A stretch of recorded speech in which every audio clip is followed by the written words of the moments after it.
And you are live. Okay, House Education Thursday, March 27th, 2025. The committee is continuing to discuss a strike all amendment to H 454. So committee, I feel like, one of the things we've sort of discussed, some of the concepts we've discussed in the bill, we've sort of added to that. This will give sort of the field and school districts an opportunity to sit with it and get used to some things. Time has passed since we last met. We've all received lots of emails and talked with people at the superintendent's office. Just sort of the evolving nature of how this works. I'm going to use this time to sort of offer up the opportunity to revisit places. I know some of you have come to me and said, I'm still not comfortable here, I'm still not comfortable there. And I would ask that this be done in the spirit of this is how this can help me get to a yes on the bill. So let us talk about there's been a number of concerns both from the field and from some members here about class size minimums. So I think we need to go back and have a conversation about that. I would ask, the council just pop that up on the screen.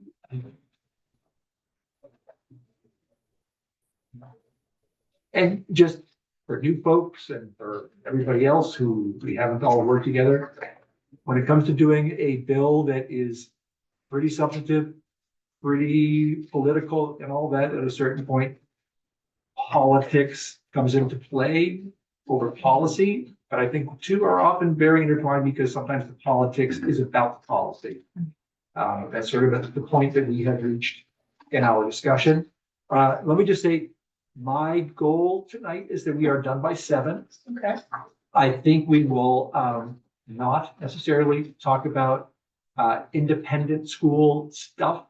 And we'll save that to be our sole topic area for tomorrow. Okay. But we'll see how we go.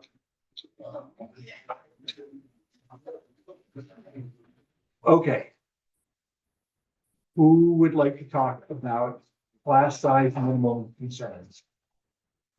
Kate would like to talk about class size minimum concerns. You have the floor. I would say that I'm still uncomfortable moving away from the 12, 15, 18 numbers, I think was what we were looking at originally. I think getting to 20 in the high school is going to be really difficult. And also, especially since we swept in some of the grades below 9.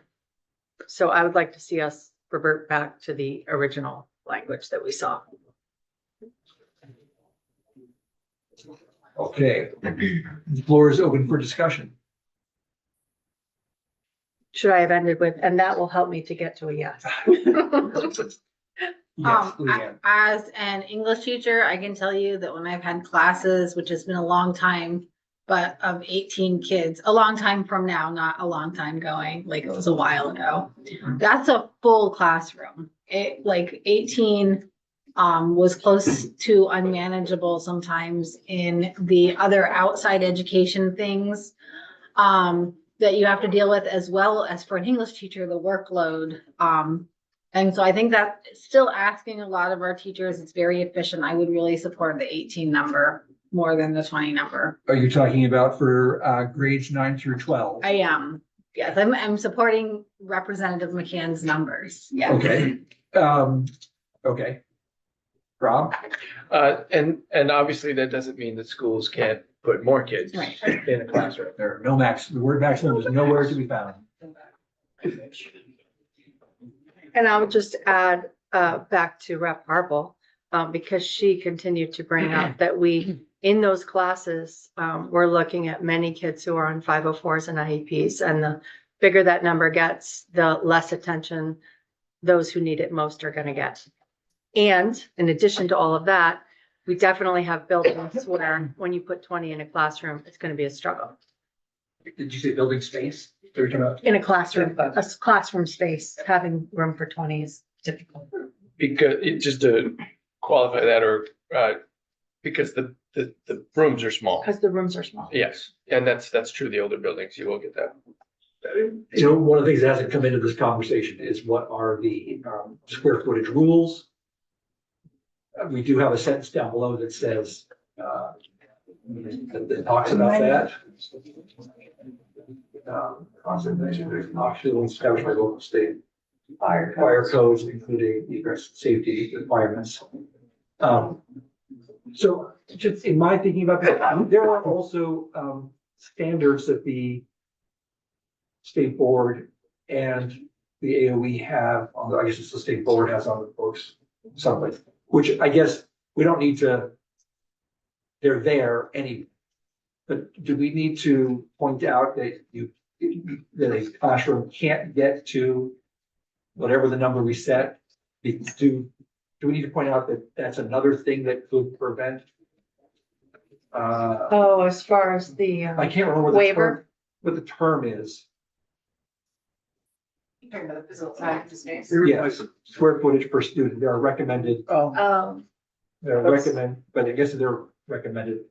I might just pull back my concern and say that can be discussed at the state board level if need be. Representative Brady? I would also support, I think, going back to 18 for high school, because these are things that are happening fairly quickly. This is starting July 1, 2026, where we'll say we're not really doing anything. Again, class size minimums are big thing and a big thing in a state full of small schools. So I'm concerned. I've heard feedback since we put this out there, especially the sort of middle-sized high schools that are maybe not our ideal, but are not way far away from where we might be going, are going to be really squeezed in order to meet them for the required things, then fewer options in the short term. So I'm worried about sort of that creating worse consequences in the short term, when we're clearly not going to be able to build regional high schools in the next, couple of years. With few appropriate years. size classrooms. So like sort of straddling like newfound appreciation for incrementalism, straddling like the ideal versus the reality and a bit more of a realistic middle ground. Yes, Representative Long.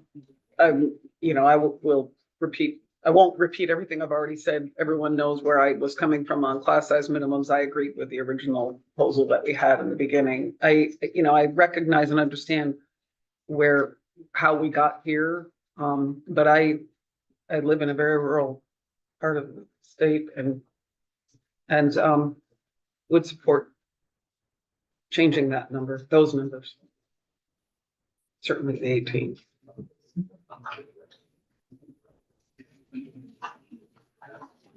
This is not a deal breaker for me. This is not I'm okay with what's there. Changing it by 2 students is not a big deal. So I guess I'll be the wishy-washy one and say, whatever, Okay, I'm okay either way. Can I ask a question? If we change the 9 through 12 to 18, does that mean we're going to 15 for 5 through 8 and something? That, So does it change?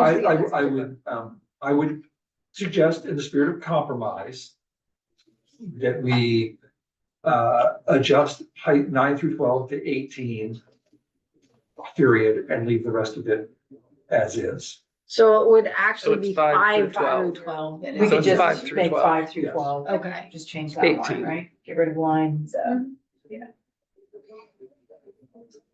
And everything else. So here's what we're gonna do to get through our work here is we're gonna start having to straw poll our decisions so we get a good sense of where we are.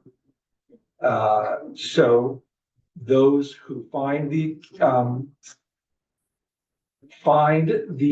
change, making it grades 5 through 12 at 18. I would ask that you raise your hand in a straw poll fashion. Can I abstain from the straw? So I'm on the fence. I'm like, okay. All right, well, I'm just going to count 1, 2, 3, 4, 5, 6. I count myself twice, 7. No, you did 6, not. 7, Okay. and I was Can I make a comment? Are you explaining your vote? No, I'm not explaining the vote. I'm. Yeah, no, go right ahead, I'm sorry. So we say in the spirit of compromise, I believe part of the table was significantly higher. The other part was lower. And I thought we did a great job of coming to a compromise on the numbers that were there. And I think this flies in the face of that. So I'll appreciate that. I will just say that, I don't think that the recommendation is for grade 5 through 12 to be at 18. I think that the earlier recommendation was 15. lower 15 at that. And it was age 6 level. But if we go to the original bill that was proposed, it was 25. Yes. And that's what I was talking about. All right.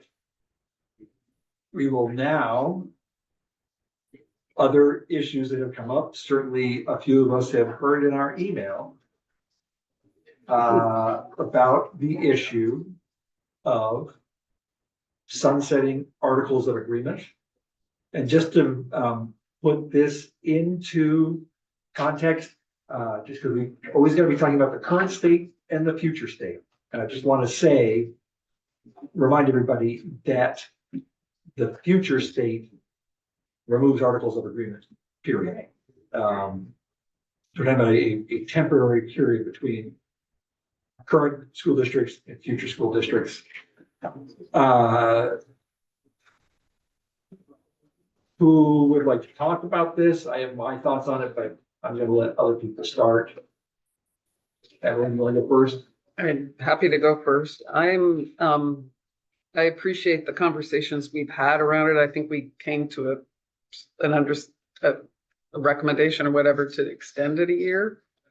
But this is a very difficult, choice for me to put this in here, and this one I'm definitely struggling with, and I'm fine with even removing the whole section of article.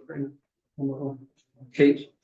I would agree with removing the articles of agreement. I think someone said it best in an email that I received, that we don't want to create deeper ill will and distrust between negotiating communities and between Vermonters and their legislators that will undermine the collaborative and creative process around education transformation in the direction that we're heading. Would point out that sunsetting articles of agreement was something that was not in the original 4 weeks before, it was something that we added. Yeah, I don't think that rural Vermont is ready for this. They fought really hard to have those articles of agreement, and that's why Act 46 was able to go through. And I feel like to take that back now feels like a big slap in the face to the people that tried something new. And this is the sticking point for me that would make it really hard to support this. I know I've heard from my community that is a piece of local control they want to hang on to as long as possible. And I would really like to get rid of that part. And I also think that what Representative McCann said about sort of the breach of trust is really important too. Like we are implementing a lot of change right now that's gonna change Vermont education deeply and forever. And so I feel like this, to not do this at this time is sort of a way to ease this pain a little bit and to allow some more voice. Vermonters want voice. That's what makes Vermont, Vermont. So just to be clear, it's not that we are going to get rid of that part altogether, or are we just moving it a year like we said this morning? Because that's gonna make a little difference for me. You know, like I said this morning, if we're moving it a year for a good reason, that's one thing. If we're doing it just to avoid the pain that's gonna come a year from now, then I say, I think what, the pain over with. But what I'm you know, hearing, if there's good logical reasons for it, I that's think different. what I'm hearing being advocated for is the removal of this section altogether. Entirely. That's right, yes.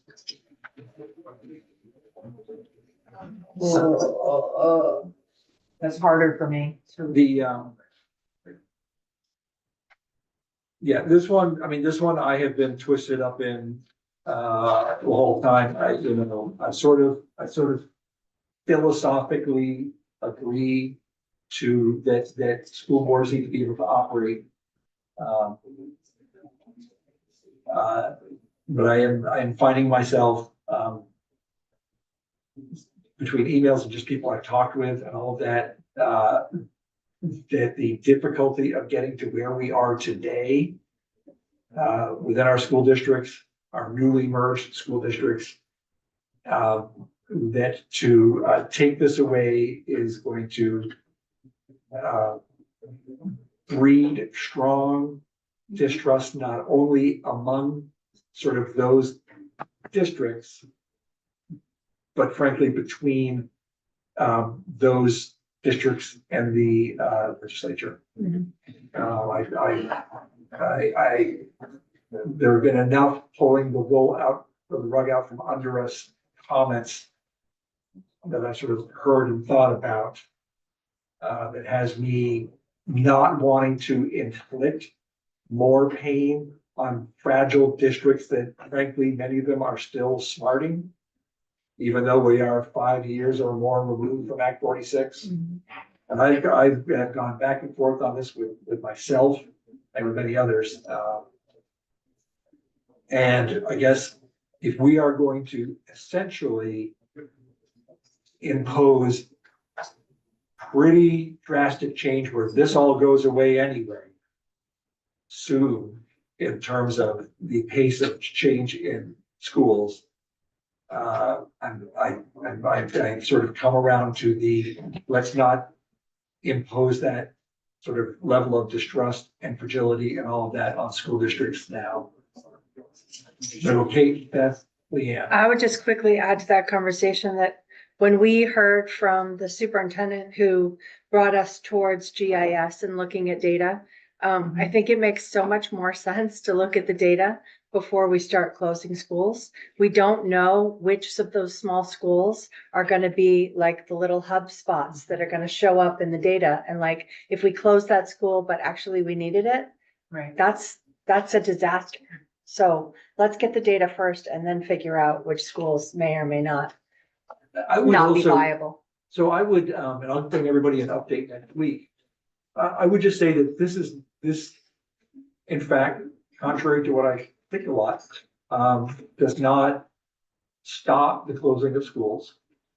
And I think Monday night, my school board in my community, they're gonna take a vote on closing the Riverton Elementary School. At least sort of to the point of not operating classes there. With frankly, thorough discussion with the community, looking at the future of that school. Yeah. So my concern, and it's not a popular choice, it's not something I really like, oh, I just want to take away from the town. But it may be a necessary step, that it's gonna happen soon anyway. The timeline for when this is gonna happen, I'm afraid is just gonna keep drifting further and further and further and further away. And we're gonna be 10 years from now having, well, not us necessarily, having those same conversations. So as hard as the decision is to make, as awful as it is, we're gonna have to make some of those. So getting rid of the section entirely, I'm not as much a fan of as what we said this morning about moving it back a year. And I don't like, it's an awful decision. So. Casey, you're up. Yeah, thank you. And with all due respect to the conversation we're having, I don't think we're making that many hard decisions in this bill right here. And I think this is actually one that we could make that is going to put us in the situation where we can start making tough decisions. And I want to quote the governor here. He sent out a press release today, said we were elected to make tough decisions. And I feel like that's what we're not doing with this bill. And I feel like we need to start making tough decisions.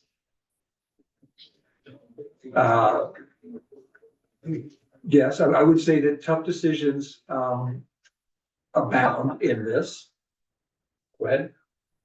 I want to speak a little bit to it, but I guess I want to respond to that a little, Casey, because I think we have to be careful about like that. the tough decision about closing schools under the construct of us taking away articles of agreement is saying local school boards have to make that tough decision. It is not us making that, and it is not the governor making that tough decision. So I don't wanna give us credit, on trying, there's nothing in here that has us or the governor closing schools. It is still making local school boards do it, which would be a really tough decision for them, and it is giving us some cover. But in terms of the greater principle of the policy we're discussing here, I'm not thrilled about taking it out. I'm a little bit more in Beth's camp, because it sounds from so much feedback we've gotten pragmatically, it is a feature of our local control that is a particularly, I'm not just gonna be like the greatest Vermonter here. I don't love all the local control we have. And so I worry about that. Ironically, I sat with a superintendent who talked about like a successful from this student opportunity standpoint of some reconfiguration they did in the last few years that wouldn't have been possible if they would have had to go through a town vote. So I'm so torn on both of those, but I also then see if we are talking about a pretty different framework of local control in a future state, that we aren't necessarily voting on budgets locally eventually, if you have a foundation formula, that we are chartering new districts next year, that we have a lot of decisions to make around their powers and their governance. I guess I can maybe live with saying, well, why tinker with a couple of those things that are going to get changed in a pretty wholesale way next year? But it's a hard one for me, because it does feel like it's a painful but important piece of what has been a challenge in educational decision-making in places in our state. I think, people have felt yanked around in different ways for different reasons. My district felt really yanked around by the way weighting was implemented and then changed at the last minute last year in the glide path. Like there's been plenty of yanking on a lot of different parts of our system, too much, which is why we have to work towards stability. But I'm not gonna live or die on this hill, but I am a little bit more in that is camp. I just, it's not a popular choice. People, I might get angry emails tonight, but I just want to talk about tough decisions. Tough decisions go both ways. When we talk about accountability of how taxpayer dollars are spent and wanting more and greater accountability, that's a tough decision. And I'm specifically referring to our town tuition program. A bit more oversight on that, which we have discussed year after year after year. There has been an unwillingness to make that tough decision. So tough decisions abound for all of us. I would add that putting into statute class size minimums is a pretty big deal.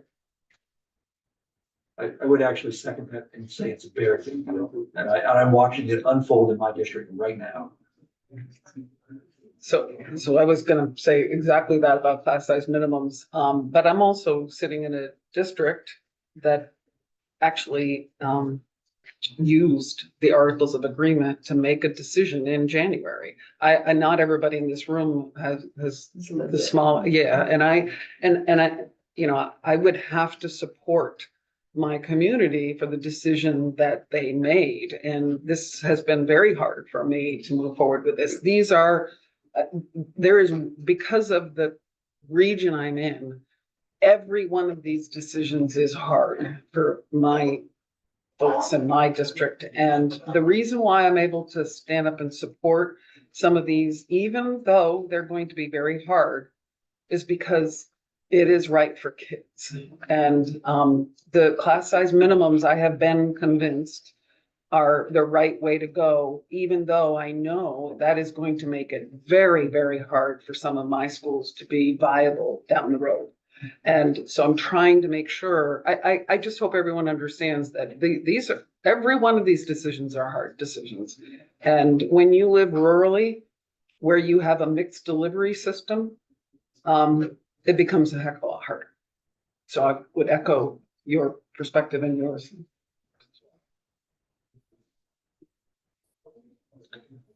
I think that by honoring our articles of agreement. Something that you said, Chair Conlon, was really important, was that it also doesn't stop schools from consolidating. And I feel like will also give communities the opportunity to watch some communities choose to consolidate because they know that that's the best thing to do. Honestly, I'm so torn on this because as a teacher, I do think some consolidation is good. But as a Vermonter, I know that Vermonters do not like to be told what to do. And this is an absolute truth. And if we give them the opportunity to see for themselves how it's worked out and benefited other communities, then, maybe they will eventually get there.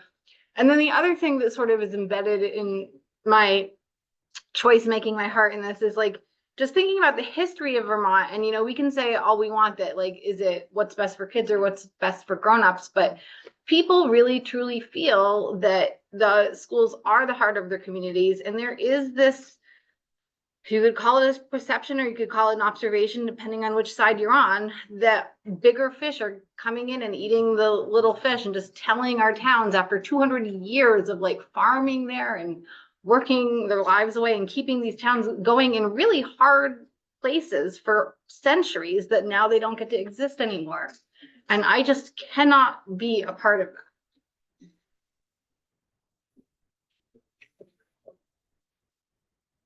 All right. So this is on the table to review. I guess I will straw poll the question. Those who support pulling this from the section 8 of the amendment. So it says nothing about, it's just silent about articles of agreement. I would have to say, this is the frustration and the importance of diverse opinions and people coming from all kinds of school districts and all kinds of communities and towns. Those who have not been part of an Act 46 merger haven't experienced sort of what it was like to even come up with the articles of agreement to begin with, and to build that trust. And I personally often lose sight of that. And if we were going to do nothing else and not look at bigger districts and not look at new governance schemes, I might feel differently about this. But because big change is headed, I am feeling like this probably is, for me, worth pulling in order for the greater good. So I will ask for a raise of hands for those who support removing this section from the amendments. See us at a 7-4 again. I think I'm just too undecided. I was pushing it out here, I could have done that, but remove it altogether. Yeah. I think, the beginning of this conversation and this segment this afternoon, we were talking about what can we do to get a yes? I think you're driving several people more to the no side. And I think what we're turning into is a much more partisan bill than we even began with 35 minutes ago. At a certain point, we were going to have politics enter what has been a good policy discussion. We need to be able to vote a bill out of here with as good a vote as we can get. Yes. I am not voting for this because I'm a Democrat. And I don't think that standing up for our small Vermont towns is a partisan issue at all. I think it's a Vermont issue, and I'm not in any way questioning whether or not which one of us is a better Vermonter. So please don't take it that way. But I don't agree this has anything to do with which party you're in. This is really important to our people. I mean, we've literally received hundreds of emails, and that means that there are thousands that didn't email us that are just stewing that we would do this. I'm not, please don't take the articles of agreement as my point here. That's not my point. Okay. That's not why I was saying we're getting more toward the partisan. Mhm. So, Beth, And I would say my political, the letter next to my name is not why I'm on the fence about this either. I know how difficult this is. Every single thing is going to be difficult. But the more we take out of this, if there's nothing left, there is no change, you know? I'm afraid we're going to concede to such a degree that there won't be educational transformation. And we will have done nothing. And I'm just worried that we're chipping, so. I'm concerned. I would say I'm committed to educational transformation, and I see that happening particularly in the subcommittee, to the Commission on the Future of Public Education, and really getting 3 maps back with 3 different rationales to hit the ground running, that are data driven, so that we can explain it to the folks in Vermont.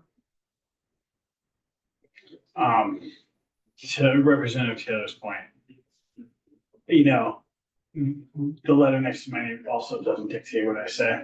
But what bothers me is like, I came into this afternoon and like, cool. We have some things we agreed upon, some things I really don't agree upon, even though we've made some movements, and some things that I and others have said have kind of helped come to some more middle ground. But then all of a sudden, right, we start with one, boom, we're gonna do it this way instead. Boom, here we are again. What's the next one? And the one after that, and the one after that. To the state, I understand that we try not to be partisan, but as you said, politics comes to line. It's very apparent as we go down this list, and will continue. And I think that's unfortunate that we did all this work for these days, and it's kind of like, nah. this is the process. Oh, I understand. It doesn't mean the process. It's is not a right. fun It doesn't mean process. it's correct either.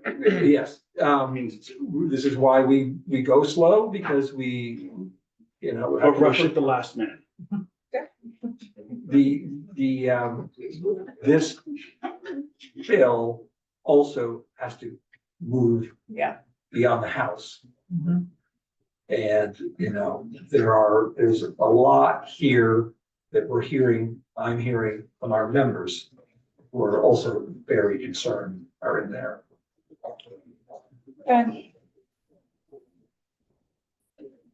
Moving on. I also, I posed the question as we started here about what helps people get to a yes. What does it take to get to a yes? I would still say that can be a topic of conversation. Not to I like these parts of it, but I'm still gonna vote no, but to a yes. Because yes is what gets the bill out the door.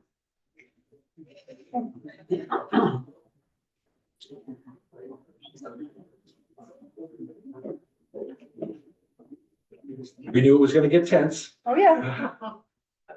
So it was much easier for everybody when it was a supermajority. Or when we were just taking testimony, Yeah. not making decisions. Yeah.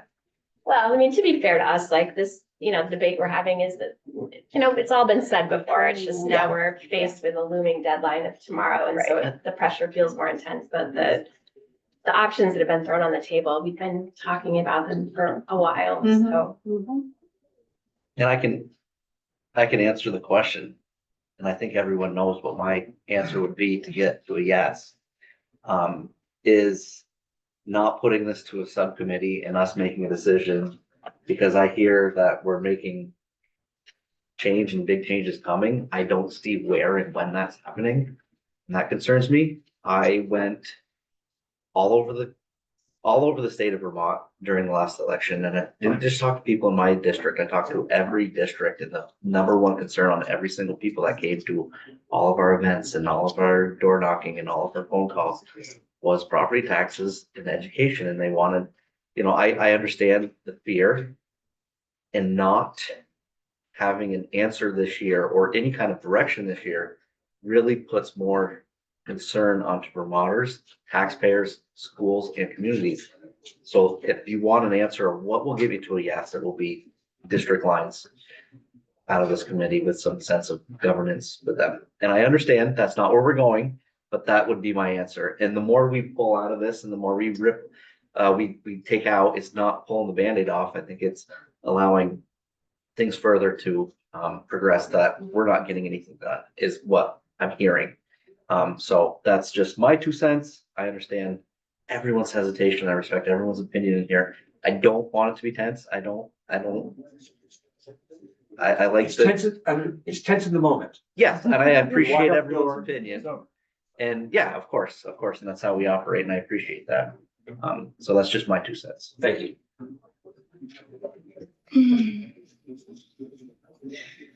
I too I probably have not visited as much of the state as Casey. However, through being on the commission, I have been in many parts of the state. And I will echo the concern about affordability.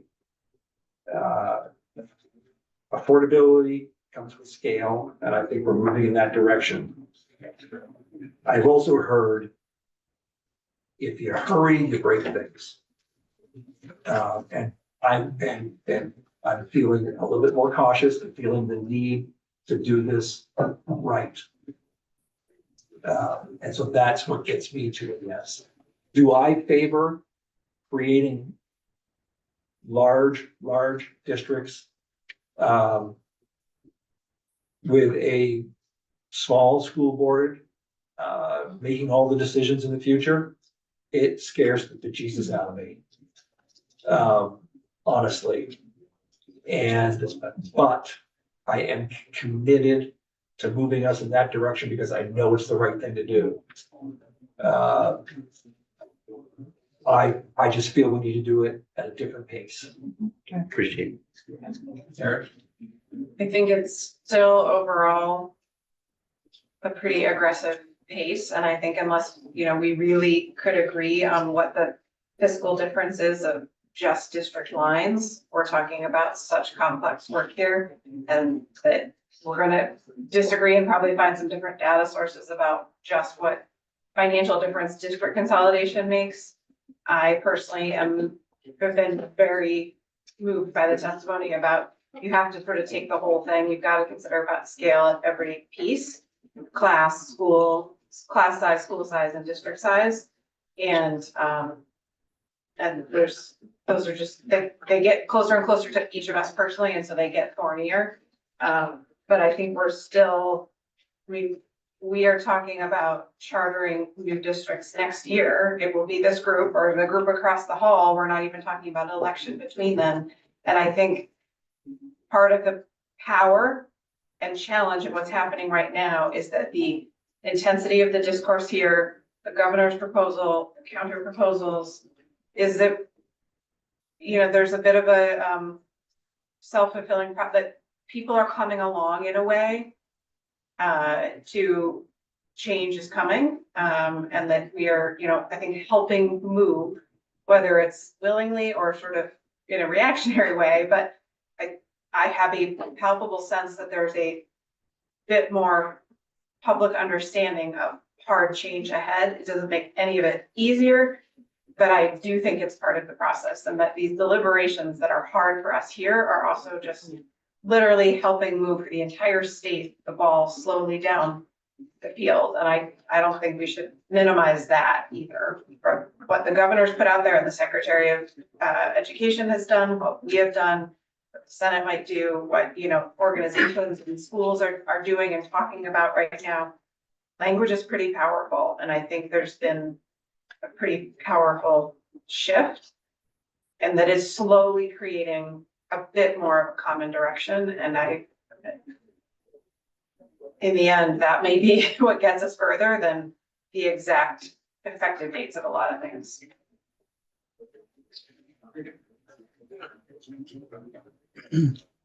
So you asked the question, what gets us to a yes? I'm gonna say that I don't know what gets me to a yes, but I do have questions that could, if answered or if there was change, I don't know that would necessarily give me to a yes, but it could be more amicable to what comes out of this committee. So I'd like to ask a question, and then I'd like to, and if anyone's willing to answer now, or if we were gonna wait till tomorrow, that's fine. And then I also would like to make a statement about one of the items. Okay? Sure. Okay, so the question is, if Vermont has an operating school district with grades K through 12, can tuition also be paid to independent schools for the same grades? Is there any part of our statute that will not allow that to happen? Or cause us to have any kind of restrictions on doing so? I'm not sure I understand the question. But what I will say is every school district can choose to operate how they want. So it's my understanding, and forgive me if I'm wrong, but 16 VSA 821 and 16 VSA 822 both indicate that if there is an operating district that operates in whatever grade, so let's call it K through 12, if they operate K through 12, then tuition can't be paid to an independent school without some very strict constraints. I'm not sure I understand your question. I'm sorry, Beth St. James, Office of Legislative Counsel. For the record. I'm not sure I understand your question. So, so we're page 14, lines 19 and 20 of the current proposed bill. State, let me get to the video, sorry. Says, under the direction to the subcommittee drawing the maps, provide for the education of their residents by operating kindergarten through grade 12. It's my understanding that if that happens under 16 VSA 821 and 16 VSA 822, 821 pertains to elementary schools, 22 pertains to all grades above that. Basically K through 6, there's a requirement determination by the Secretary of State that has to happen to be able to tuition to independent schools. Grade 7 to 12, there's a little more flexibility. However, there has to be if it better serves a specific student, or there is a vote allowing that to happen. And so there has to be a voter approval to be able to tuition out to a school. So right now you don't have to go through that to tuition up. But the second they all become operating K through 12, we now run into an issue with those two statutes from what I read. I'm so sorry. I think can I try to rephrase? Maybe an example. I think you're asking if under today's world, can an operating K-12 public school system also tuition to an independent school? Correct. In any situation or in limited situation? Any situation. No. Okay, so if we make every district an operating district, that is what happens to every district. No, No. you cannot. If you make every district an operating district, K through 12. you get to pick how it works. That kind of goes to the chartering discussion, Okay. how that works. I guess I don't know, but until that chartering is done, this rule applies. Current law. Current law applies. So if we don't get to the governance piece of it for 1 year or 20 years, this is what lives. And So what you're pointing to is what the district boundary subcommittee shall consider. Well, no, if we guys them with, they have to be operating districts of K through 12. The second that happens, unless we have governance saying otherwise, this is the law. And therefore, within a year or 3 years, you could decimate the independent school population. All right, so let me just respond to that by first saying, number one, this issue is going to be our topic for tomorrow. And it's all I want to say about it. But the governor's proposal also calls for all operating districts. However, And, hold on. And, this goes to keeping taxpayer dollars within a taxpayer funded and taxpayer controlled system. And I would say, when we talk about hard decisions, this would qualify as a hard decision. and I guess where I'm going with it And is, and right? so one of a hard decision that sometimes you gotta be willing to make. So, and what I'm saying is, I'm trying to give you the thing. So I was just saying, is there, I know that this is a concern for not just myself, but even the body politic. Is there a way in what we're doing or charge to the subcommittee to remove this concern, right? So I brought it up because it's a concern. Is there a way to get through that concern?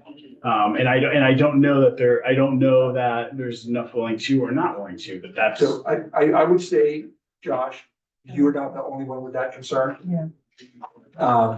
And I think it is an absolute topic to take up. And then I get the second thing I said, there was one other thing. I restructuring how the board is appointed. After hearing the testimony today, I'm both legal. That's our next, after we sort of wrap Okay. up this conversation, that's our next topic. I just wanted to give you some things that I said I would. Thank you, appreciate that. And I would just say that both of those. Both- Every time I look your way. I love the sun. I know. This one. Yes, thank you so much. It just happened. too. Actually, I find it very effective. I like that.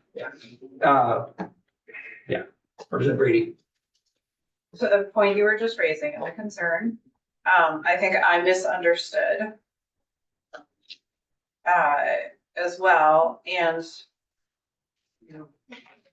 my intention or understanding is that there is no interest really on anyone or almost anyone's part, certainly not on mine, on not envisioning a future state and where our historic academies are not serving the populations in those parts of the states, and as they have and do well and will likely well into the future. And so to the extent, if we have any parameters to the magical map making subcommittee here that would indicate otherwise in that regard, I think school choice is a larger policy choice I'd have a different response to. But in terms of our existing feeding patterns, historical patterns, the reality of our landscape, our high quality high schools that are operating at scale, there's a couple of them are some of our biggest high schools.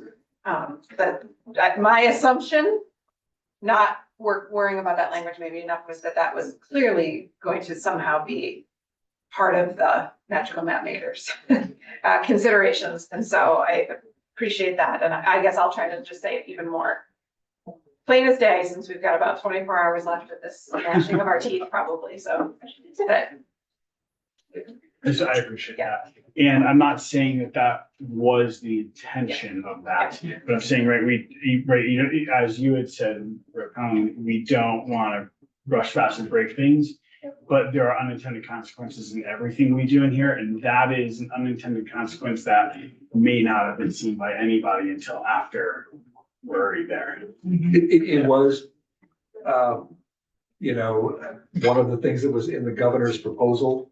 But that was around, he had governance in there that addressed it. That's like, Yeah. again, like yesterday, we're pulling something out of the proposal, but it doesn't fit. this No, fucking document. I totally appreciate what you're saying, and I'm not disagreeing. No, I know. I just, yeah. All right. So, we will come back to this. We will come back to all of our tied up in knots as we deal with, taxpayer dollars going to independent schools. I would just reiterate that that also requires tough decisions about things like, do we want to send taxpayer dollars to private schools in Switzerland?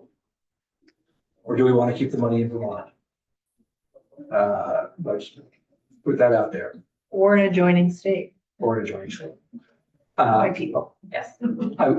We have, yes, go ahead. Oh, just Sorry. Anytime anybody wants to stop me from talking. No, I just, Janet, just- as we, yeah, not intentionally, like, as we potentially revisit that issue tomorrow, I think, it would be great.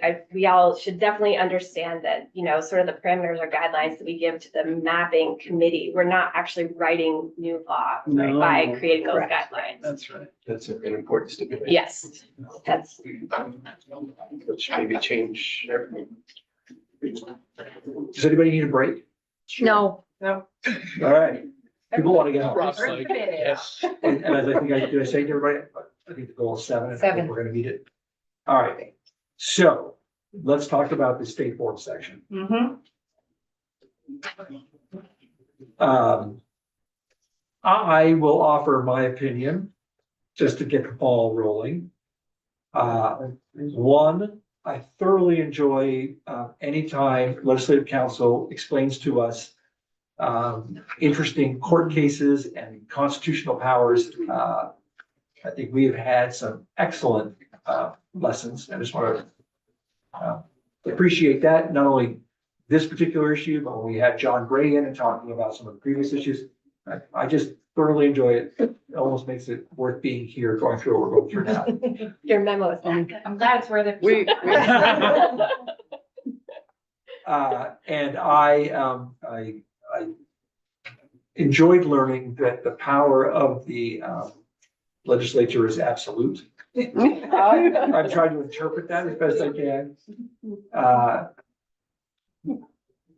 That all being said, I felt a note of caution enter my thinking as the administration's attorney talked about sort of the very unlikely but totally possible situation of a quorum of the State Board of Education under this format, being able to have the power to vote and do things. I'm not sure I have been a fan of this anyway. I do worry about conflicts and all of that.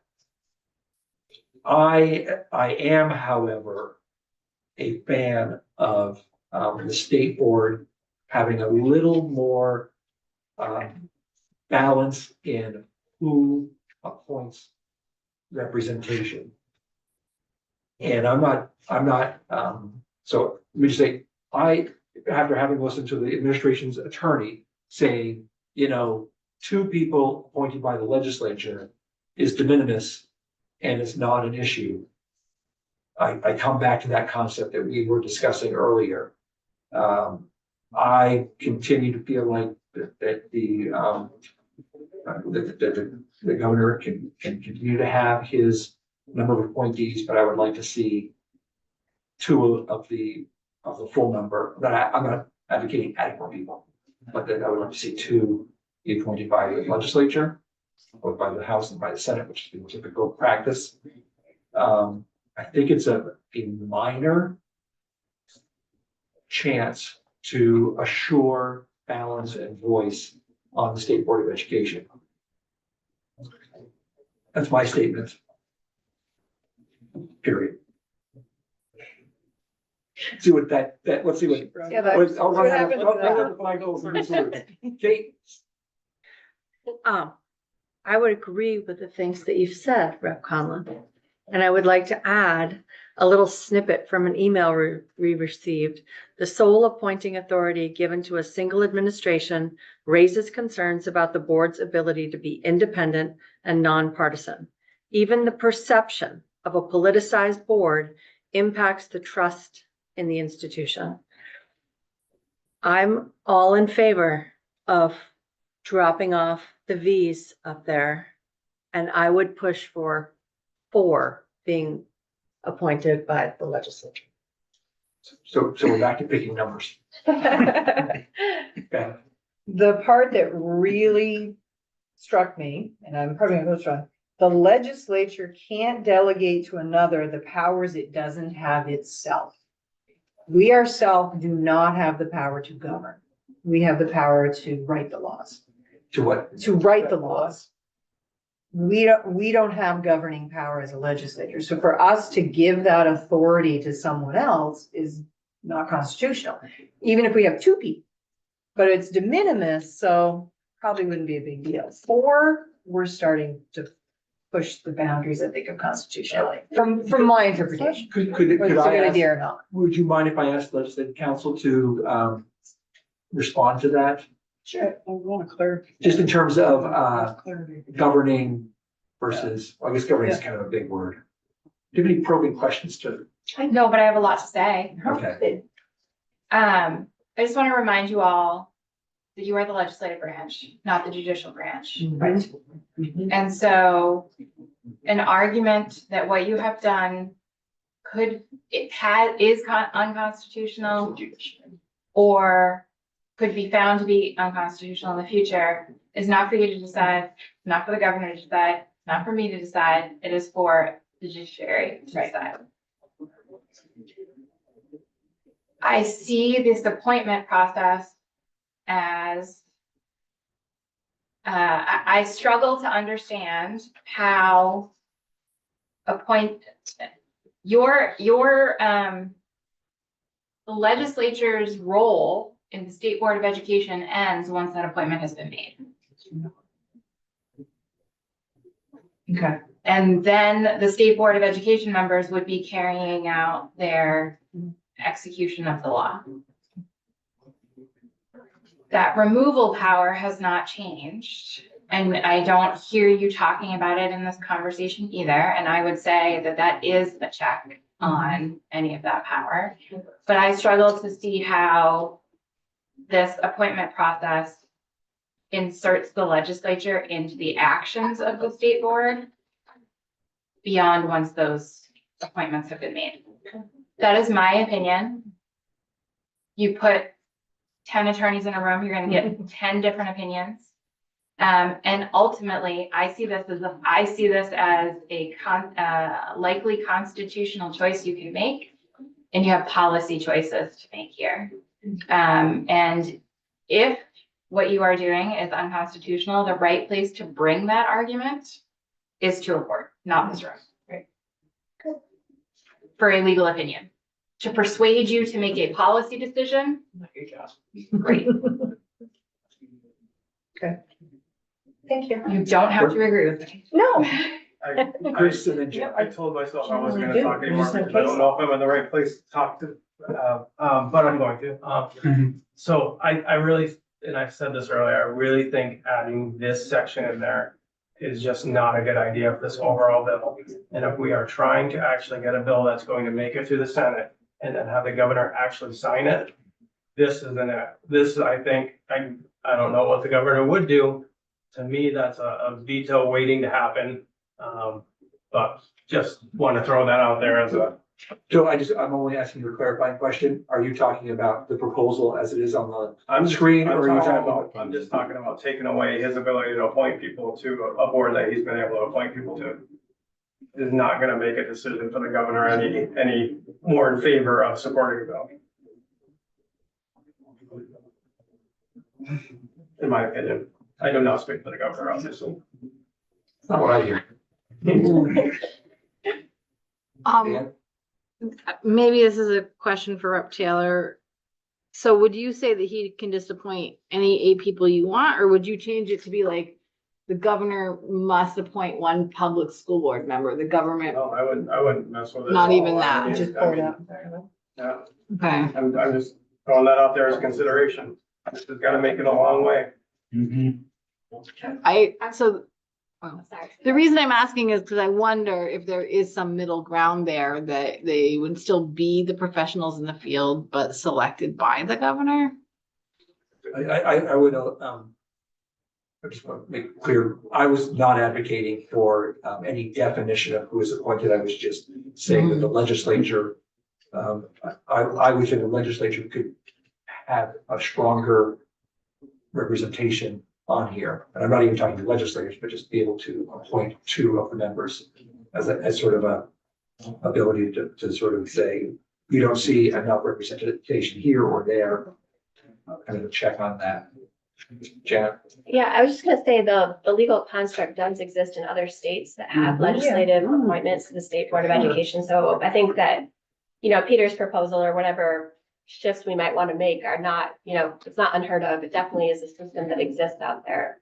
So, I mean, I'm in favor of it, adding at least, 1 or 2 legislative appointments. And just my feeling on this is really based on what we are, and the fact that we are embarking on hopefully a major transition in how we do education in Vermont. The legislature is asking a lot of the State Board of Education. But I also feel like the legislature should have a little bit more of a voice. I'm saying a little bit more of a voice on the State Board of Education. I'm gonna go Brady, go with Rich first, then Brady. So, I keep hearing, right, the representation of those in the field. So my question is can someone tell me what roles in their life each of the members of the current board hold, right? Because it's my understanding that they do, a portion of them at least, do come from the field. Am I incorrect on that? Yes. Right, so Well, it all depends how you want to define the field. Yeah. all aspects of Well, it. I mean, we could, I don't want to talk about individual members, No, but if you look at their, if you want to go online, look at their bios, you'll see that. So I guess the question would be, it seems to me that we currently represent in the field as it may be currently. And that has traditionally been the way it is. It doesn't seem like the representation hasn't reflected the educational landscape. So to say that we want to make sure it reflects that landscape, I think it's a hard circle for me to square, because we currently do that. So we're saying we need to do this to do that. I don't know, I struggle to find the common. I would say, Josh, not everybody agrees with that. Aaron. It's I have a small piece to that, but it's with this, right now, there's, in the governor's proposal, Chittenden County to be part of a 34,000 student district, of which there's nobody literally in that entire geographic region. That's a different construct region, even on the board. So to me, there's just definitely some representational issues. But I think to the bigger questions here around what gets you to a yes, the bill, getting the bill out the door. My sense from the message we got in our email this afternoon is that there's, I think that the governor's intent on our bill has been made pretty clear to us. And so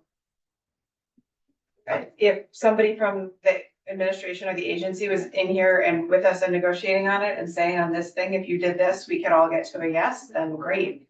I don't think that's not how this functions. I don't know how it works in other states. I don't know how it works in other administrations. I have fantasies about just all the stakeholders are sitting around here and we work these things out as we go. And so what's going to happen.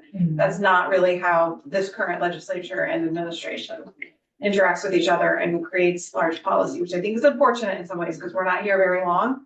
And so it makes it hard for us to make the best use of the time that we have here when we have to do this kind of back and forth volley and meet behind closed doors and get messages of, yep, this will fly, no, that won't fly. So, but unfortunately, I don't think that dynamic's gonna change. And certainly not in the next 24 hours and not in this session. And so I guess I'm not sure. I hear your arguments. I think we all have to make them, but to me, I got an email today that said, saying no to your bill on lots of things.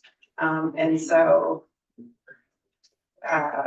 that makes me not want to back away from policies that I think are the right thing for our state and the future of education in the direction that we are all somewhat pushing in the same. There is a little bit of common ground here, I think, in that we are all pushing in. We're coming at it from very different ways, and it's going to be hard and long and ugly. I do think we're so, in that regard, the part we're pushing on is the bill out of this committee. And so, unless somebody's going to come in and say, well, if you just don't touch the state board, then yeah, we're ready to support this bill.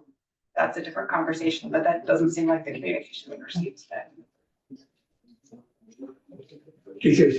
I'm trying to think about what you said with that, and I feel like the way our process is I have a bill 454 that I've introduced in consultation with what the governor's proposal was. And that's how we're going to work on it within committee and work on that bill section by section. I understand that's not the direction we went, but I too get a lot of emails. I read them all. I listen to my constituents. I talk to all my people, and I think we're just what this state board thing. I don't know what. And Peter, you did. I will. Sorry, Chair Conlon. Excuse me. After five. Yeah, we're up to 5. Okay.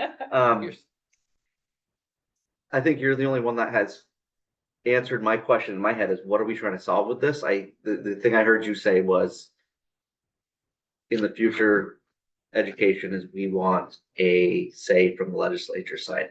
As far as like any other argument, I don't understand what we're trying to solve by changing up the board. I don't know what it solves with the governor. I've seen the governor the current governor make some appointments to this board that were, if you want to say political, they were not people from his party that has been appointed. I don't know what we're trying to solve by taking away his ability to, or a governor's ability to appoint a board that will do the function of the executive branch. And I appreciate your comment on that is what I'm saying is that that's the only reason I've heard so far. Thank you. And I guess I'll just reiterate, yeah, I do believe that we are moving forward with some major change in which the State Board of Education, which is one of the things I think we've all agreed on, is going to play an important role. I will again say, it's not only that I believe the legislature, to the point of only 2 people, should have the ability to put some input on this board, but I think it can also operate as an important check against something like the fact that, as Aaron was pointing out, if you look at the proposed Franklin, Addison, Chittenden County region, being that, or I guess let's say Chittenden County, is there anybody from Chittenden County on the state board now? I don't know. And I'm not saying this right or wrong. All I'm saying is that there is an opportunity for another branch of government to play a role in that. I was just gonna add to that. I mean, we probably could disagree a little bit around the table about whether our current appointment system is working and representing all the people we want it to represent. But also, I think we're in a really interesting moment where we can't always trust that the way things have always been and worked out is going to continue on into the future, without people setting up some guidelines to ensure that it does. Like, I think, there's some volatility in a lot of our systems. And so if we don't try to, put some things in writing about how we want things to continue to operate, I think that can be dangerous in the current context. It feels like a lot of different things can happen week to week. So I want to point out one small thing. This stays the same regardless of who the governor is, Right. and who the legislature is. It could Change it be again. we could be a progressive governor and a progressive legislature. So regardless of the politics, the policy would remain in place. And even, so if you have a super liberal governor, I would still say that it would be good to have the legislature be able to have a little more input onto the makeup of the State Board of Education.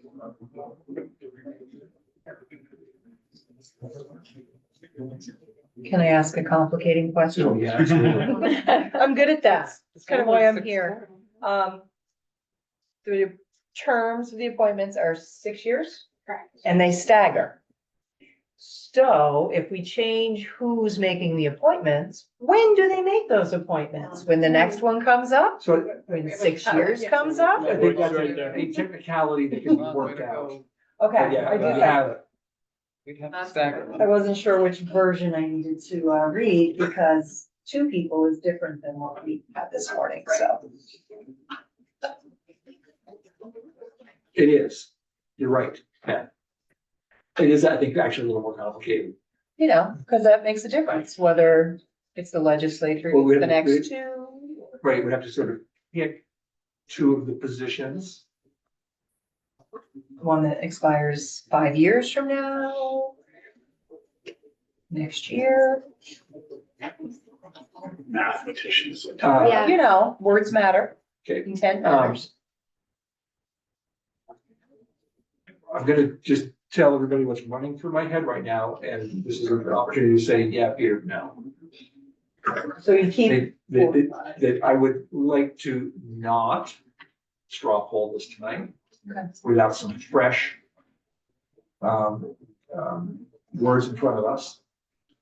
Would people be okay if we look at language tomorrow that simply says two of the appointees would be made by the legislature?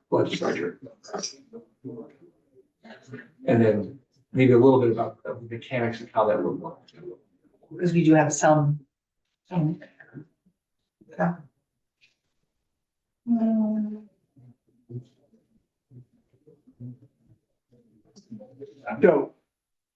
yeah, I'm good. we should go put that We're on. already gonna wait till tomorrow for other things. All right, so I just wanted, so it sort of brings us to the conclusion of the things that, and not really a conclusion. But it's only, it all looked that way. Of the things that I want us to sort of talk about, straw poll, all of that for today. So I just want to say that leaves for tomorrow.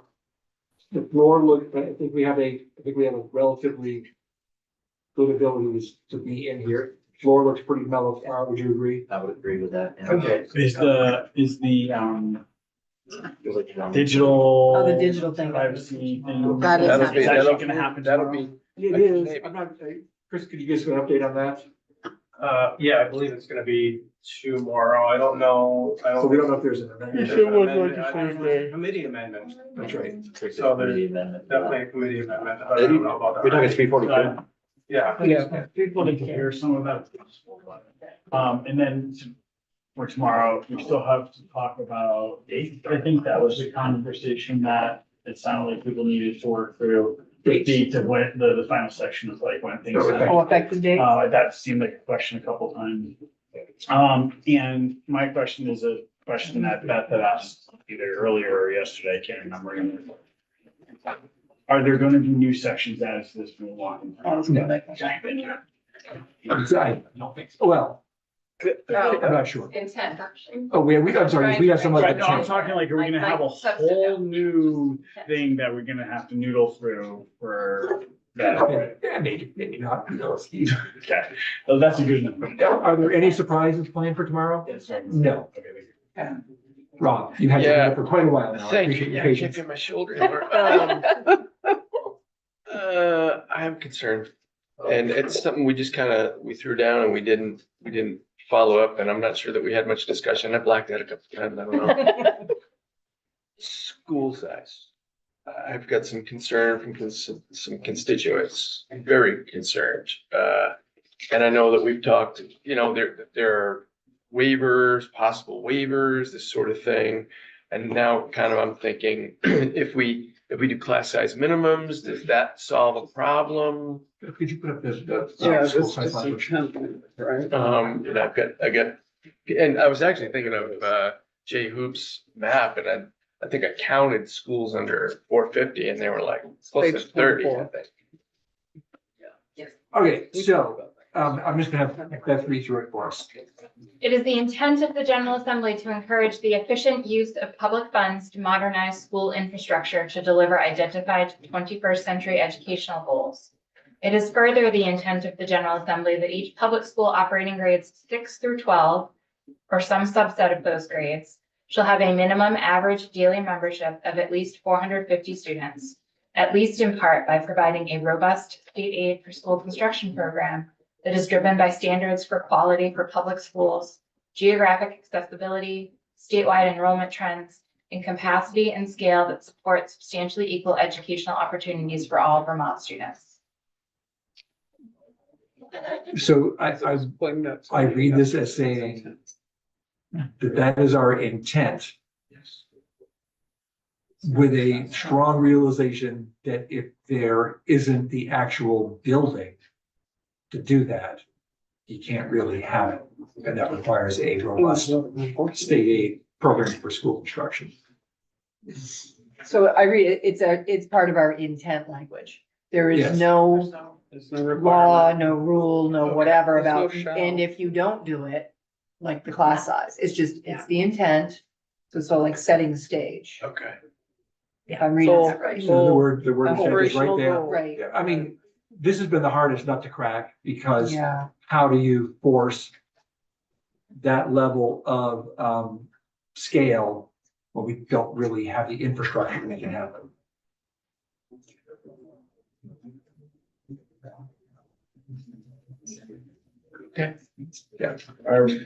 Are we gonna do the construction piece in the separate standalone? It's in here. Because we, We had, I know that that's where we were going. I just think I was trying to put the soft sell into doing it separate. we separately, we have we're beyond the crossover deadline, so it'd be nice to. We need to. We gotta get it moving. We need it in there. Leanne? Are the two pieces that we did straw poll tonight, I just don't know exactly how official or what that means. Does that mean that tomorrow we're receiving a draft where those pieces are now gonna be rewritten into the draft and we'll be working from that draft now? We're taking out. Okay. Oh, that's, am I taking out section 8? is that the articles of agreement? Yes, that's a good Did question. we actually vote, is that, No, that was a straw, poll, one of the two. so Oh, yeah. class size minimums and articles of agreement? And we will finish our I conversation wanted with everybody State Board of Ed to be unanimous tomorrow. on the state board two-person thing. We'll save that for tomorrow. And the independent schools piece. And then the school piece will be tomorrow. Intent language. intent language. That's it. The new. Casey, you will not be with us. How would you like to handle your attendance? I'm hopeful that I can zoom in when I can. Okay, great. We will not make any, we will not have any votes without you here with I us. appreciate it. Thank you. Unless it's And midnight. I will put Representative Taylor in charge of texting you updates as we go along. You gonna watch Facebook? Keep sending pictures of planes. Got it. And I hope you feel better tomorrow. Yeah, I hope you feel better too. Unless you're too close to Bartlett. So Rob brought up one more question, so I'm nervous about sort of letting us go, but I feel as though we can. Yes. Should I book a hotel room for tomorrow? I don't think so. Okay. I mean, we really have the floor's nothing. The only thing on notice is the capital bill Yeah. and the one that got postponed from So we today. might get out of here early. All right. Stop, don't say Don't that. say Not that. early. About early. I do think we should. I don't know if there's any, I haven't heard any amendments to the budget or anything like that. I Oh, don't yeah, think, I don't on foresee Thursday. anything like that. I think we're good with most of the CK. bills. All right, since we're only just talking